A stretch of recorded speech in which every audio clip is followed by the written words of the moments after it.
What's up? What's up? What's popping? Welcome to another edition of the Blowing Bubbles podcast.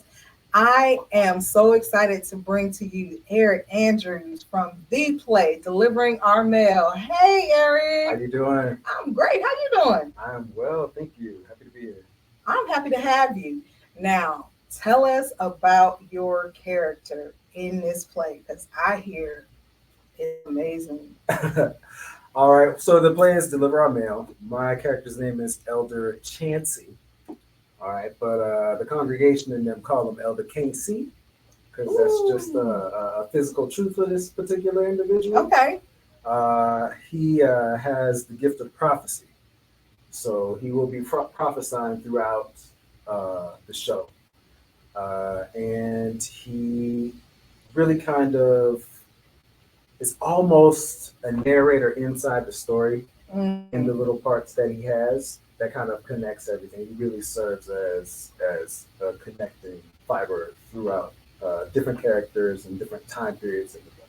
Nice, nice. Now, is Elder Chancey actually an upstanding member of the church community, or is he a little messy? You know what? My initial reaction is to say yes, he is an upstanding member, but he got a little messy. He got a little. He got a little mess, and Okay. he do it in a funny way. Okay. So he keeps it funny, but yeah, he a little both. I love it. I can't wait to Yeah, see it. he's a funny guy. Cool, cool. Now, have you any real personal connection to the character? Is it like somebody that you knew or know that you drew inspiration from? I do actually, and I'm not gonna get emotional, y'all, but my Yeah. grandfather, uh, he was part of a quartet, old singing preacher, and even after my grandma left, and he just talked about wanting to be with his wife. They were together forever, decades, don't even That ask me, old but school. decade, Yeah.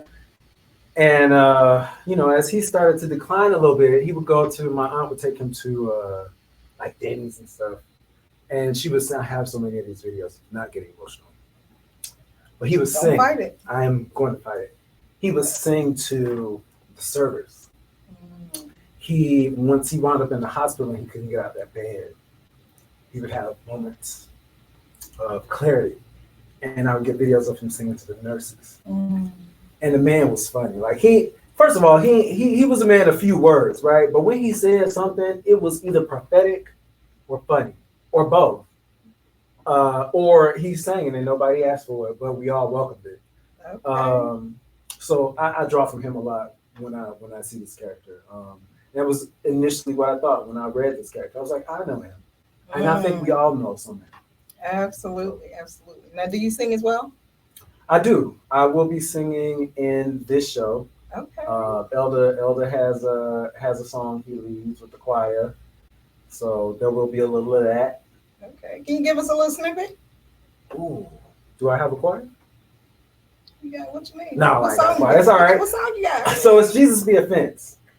Come on now. You get me.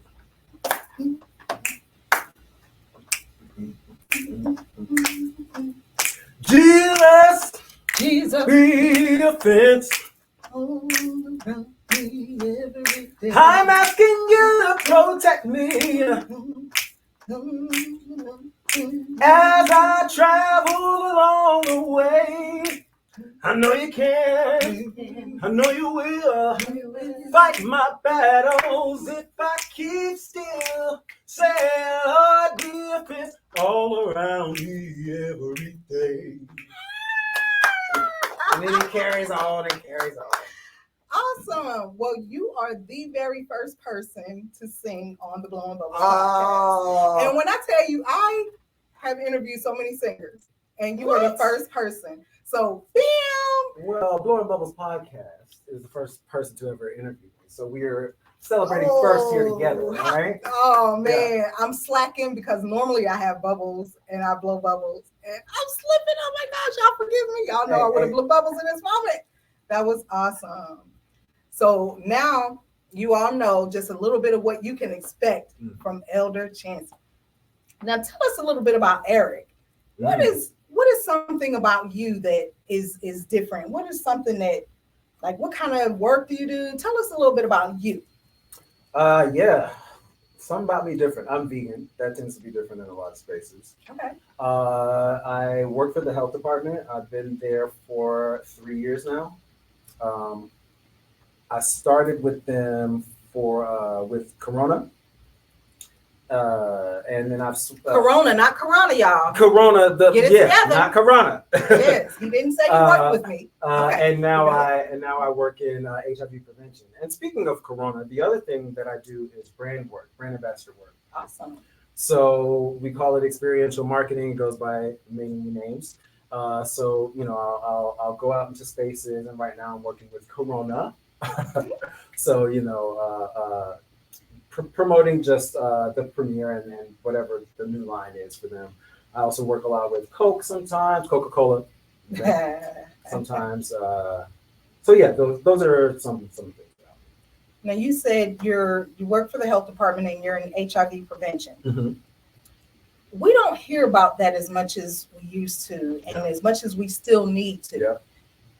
Can you talk about your work and how important that still is to our community? Yeah. We don't hear about it much. My particular role is as an assistant. So I'm an assistant to the director of this program. Okay. But we also have health educators, and they go out into the communities, set up a pop-up, kind of how I do for brands. They'll go out and set up a pop-up where you can get free tests, you can test there, have condoms, things to preventative care. But we don't hear about it a lot. And I don't know why, because so many people that look like us are affected by it. Absolutely. And if it's not personally you that's dealing with it, you may know somebody. Yes. And just looking at the numbers, the disparities between us and other groups are stark. So, I would encourage everybody, just get tested every 6 months. But you know your status. It is important. There are things, that can help prevent these things. PrEP, which is also for women. So I would just say check out CDC, check out Calvin Douglas Public Health on that matter. Yeah. Perfect.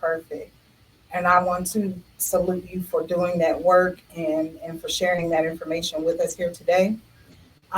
Anything that you have coming up that you would like to share with our audience? The thing I have coming up that I want to share is this play, Deliver Our Mail. Y'all might see me in the streets peddling Corona or Coca-Cola, but really I want y'all to come out to see this play, because outside of Elder Chancey, there are just so many characters that you will see either yourself in or somebody that you know in. It's hilarious. The director she's also the writer, Kiana Harris, and it's just hilarious. And she's anointed. There's something else on this woman and in this play, and it's talking to us. You watching this, it's talking to you. Come out, you'll have fun, you will laugh, you will see some really good performances, and you'll walk away with something. Hopefully change. Yeah. Thank you so much for joining me, ladies and gentlemen. August 24th in Clayton County, the Convention Center. Make sure you get your tickets and be in the place. I want to see your face. Y'all know what to do. Stay popping.